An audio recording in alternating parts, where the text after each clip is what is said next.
ఇది ఒక చాలా పెద్ద వార్త అండి. అంటే 1990s తరువాత పుట్టిన చాలా మందికి ఈ వ్యక్తి పేరు తెలియకపోవచ్చు. మసూద్ అజార్ అని చెప్తారు. ఇతను పాకిస్తాన్కి సంబంధించిన ఒక తీవ్రవాది, కరుడుగట్టిన తీవ్రవాది. ఇంకా ఎలా చెప్పాలి అంటే ఈ జిహాద్ అనబడే మాట ఉంది చూసారా, పవిత్ర యుద్ధము అని చెప్పి వాళ్ళు చెప్పుకుంటారు. కానీ ఇతను ఎంత తెలివిగా జిహాద్ అనబడే మాటను తనకి అనుకూలంగా తన డబ్బు కోసము యువత మధ్య, ఉద్యోగాలు లేని యువత మధ్య వాళ్లను బ్రెయిన్ వాష్ చేసి ఇలాగ తీవ్రవాదంలోకి తీసుకువచ్చిన చాలా పెద్ద తీవ్రవాది. మసూద్ అజార్ అన్నప్పుడు ఒక హీరో. అంటే జనాలు మామూలుగా ఎవడైతే తమను మోసము చేస్తున్నాడో, తమని వాడు దండుకుంటున్నాడో, వాడు దొంగతనంగా వీళ్ళని బ్రెయిన్ వాష్ చేసి వాళ్ళ జీవితాలను వాళ్ళ నుంచి అపహరిస్తున్నాడో వాడినే రియల్ హీరోగా నమ్ముతారు. సో ఇలాగ పాకిస్తాన్ ప్రజలు కూడా మసూద్ అజార్ను ఒక హీరోగా భావించారు. కానీ వీడు పరమ దుర్మార్గుడు. వీడి గురించి చెప్పాలి అనుకోండి, ఇప్పుడు చూడండి, మీకు యుఎస్ఎస్ఆర్ ఆఫ్ఘనిస్తాన్ని ఆక్రమించుకున్నప్పుడు అమెరికాను పాకిస్తాన్ కలిసి ఎలాగో అలాగా యుఎస్ఎస్ఆర్ని ఓడించాలని అనుకున్నారు. అప్పుడు వీళ్ళు ఆఫ్ఘనిస్తాన్లో పాకిస్తాన్ సరిహద్దులో ఉండే ఈ యువకులు ఉద్యోగాలు లేవు. సో వాళ్ళందరినీ కూడా మనము జిహాద్ చెయ్యాలి, రష్యాకు వ్యతిరేకంగా మనం పోరాటాలు చేయాలి అని చెప్పి తాలిబాన్ అనబడే ఒక గ్రూపును వీళ్ళు సృష్టించారు. సో వీళ్ళు ముజాహుద్దీన్స్ అని కూడా చెప్పుకుంటారు. సో ఇందులో ఈ రిక్రూట్మెంట్స్లో హైయెస్ట్ లెవెల్లో ఎవరు చేశారు అంటే ఈ మసూద్ అజార్. సో ఇతను ఎన్నో రకాలుగా మాట్లాడి వాళ్ళని బ్రెయిన్ వాష్ చేసి వాళ్ళకి డబ్బు ఇచ్చి, ట్రైనింగ్ ఇచ్చి, ఆయుధాలు ఇచ్చి వాళ్ళందరినీ కూడా రష్యాకు వ్యతిరేకంగా యుద్ధము చేసేలాగా ఒక ఏర్పాటు చేశాడు. ఒకసారి ఏమైందంటే యునైటెడ్ కింగ్డమ్కి వెళ్ళాడు. అంటే అమెరికా వాడు స్పాన్సర్ చేసిన తీవ్రవాది కాబట్టి ప్రతి దేశము కూడా వాడికి రెడ్ కార్పెట్ వేసి రారా అని అంటారు. అలాగా యునైటెడ్ కింగ్డమ్కి వెళ్ళినప్పుడు అక్కడ ఉండే ఆ గ్యాదరింగ్ని చూసి మాట్లాడాడు. ఈ సోవియట్ యూనియన్, ఈ భారతదేశము, కాశ్మీర్ విషయంలో మన పట్ల జరుగుతున్న ఈ అక్రమాలు, సో వీటినంతా కూడా మనం అరికట్టాలి. అంటే ఏంటి, యువకులు జిహాదులోకి రావాలి, మీరందరూ మాతో కలవండి, ప్రపంచంలో మనం ఇండియా రష్యాకు వ్యతిరేకంగా చాలా పెద్ద పోరాటాలు చెయ్యాలి, ఈ ప్రపంచమే మన గ్రిప్పులోకి రావాలి, మన కంట్రోల్లోకి రావాలని చెప్పి పెద్ద ఎత్తున మాట్లాడాడు.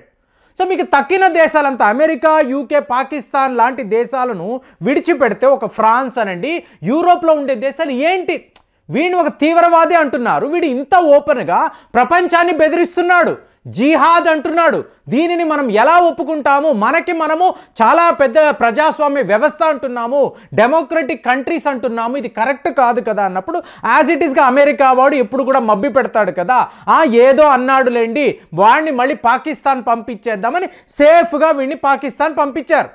కానీ ఎన్నో దేశాలు ఇతన్ని లిస్టెడ్ తీవ్రవాదిగా గుర్తించారు.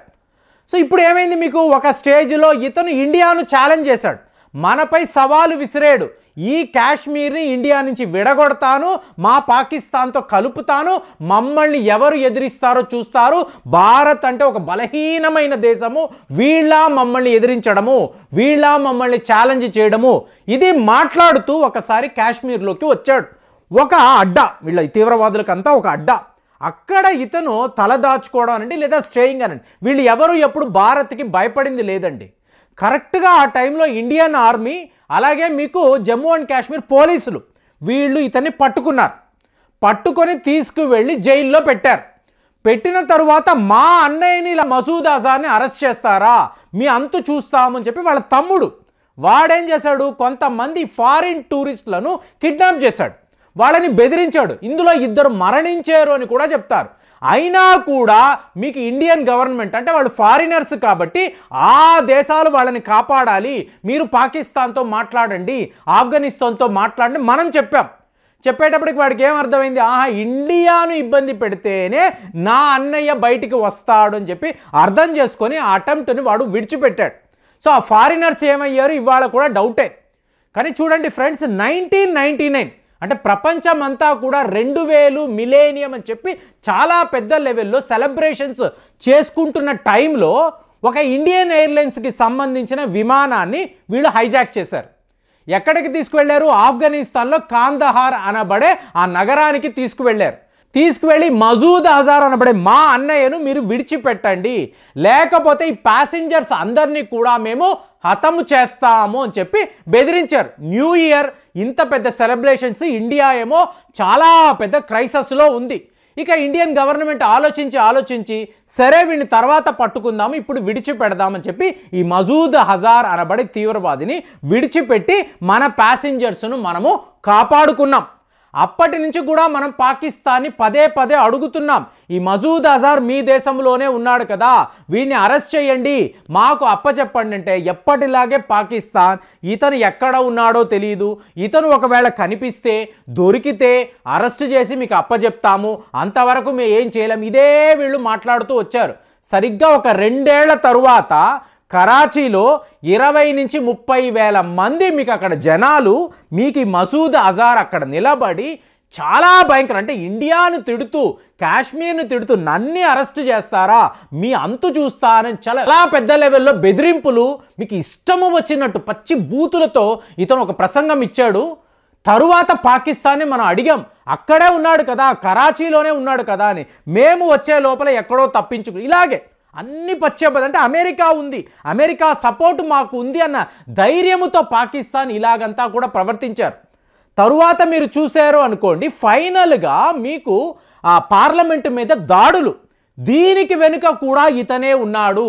తరువాత మీరు చూశారు అనుకోండి, మీకు పుల్వామా దాడులు, అంటే అప్పటికి జైషీ మహమ్మద్ అని చెప్పి వీళ్ళ సంస్థ పేరుని వీళ్ళు మార్చుకున్నారు. ప్రపంచ స్థాయిలో ఇతని ఒక యునైటెడ్ నేషన్స్ డెసిగ్నేటెడ్ తీవ్రవాదిగా గుర్తించడము, టాప్ 10 తీవ్రవాదులు ఇతని పేరు ఉండడము, ఇండియా అనౌన్స్ చేసిన టాప్ 5 తీవ్రవాదులు ఇతను ఉండడంతో ఇతని సంస్థ పేరును మార్చుకున్నాడు. మీకు పుల్వామా దాడులు చేశారు, చేసిన తర్వాత ఇప్పుడు అక్కడ ఉన్నది ఎవరు, నరేంద్ర మోదీ.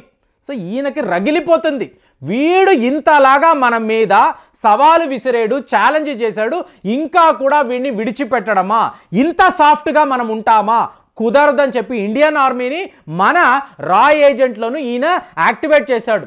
మనము బాలాకోట్ దాడులు చేద్దాం. చాలామందికి తెలియని విషయం ఏంటంటే, మనము ఒక సర్జికల్ స్ట్రైక్ బాలాకోట్ దాడులు చేసాము అంటే పాకిస్తాన్ తీవ్రవాదం మీద అనుకుంటాం, కాదండి, మసూద్ అజార్ అనబడే ఈ తీవ్రవాదిని లేపేయడానికే మనం ఈ ప్రయత్నం చేశాం. పుల్వామా దాడులకు ప్రాథమిక సూత్రధారి ఇతనే. సో ఇందులో 50 నుంచి 60 మంది జైషీ మహమ్మద్ తీవ్రవాదులు మరణించారు. ఇవాళ వార్తలు వస్తున్నాయి హిందుస్థాన్ టైమ్స్ నుంచి, ప్రతి ఒక్క మీకు పత్రికను చూశారంటే మసూద్ అజార్ మరణించాడు, ఒక కార్ బ్లాస్ట్లో మరణించాడు అని వార్తలు. ఫ్రెండ్స్, ఇందులో ఎటువంటి నిజము లేదండి, కాబట్టి మీరు వెరిఫై చేసుకోండి. ఇతని వీడియోస్ మీకు యూట్యూబ్లో కనిపిస్తాయి. ఎప్పటిదని చూసారనుకోండి, 2018, నేను వెరిఫై చేసి చెప్తున్నా, 2018కి ముందు ఇతను మాట్లాడిన వీడియోస్నే మీరు చూస్తారు. 2018 తరువాత ఇతని వీడియోస్, ఇతనికి సంబంధించిన ఎటువంటి వార్తలు ఎక్కడా కూడా మీకు కనిపించవు. ఎందుకంటే ఈ బాలాకోట్ దాడుల్లో ఇతను హతమయ్యాడు. 100% ఇతన్ని టార్గెట్ చేసి మనము లేపేశాం, కానీ మనం ఎక్కడా కూడా మాట్లాడలేదు.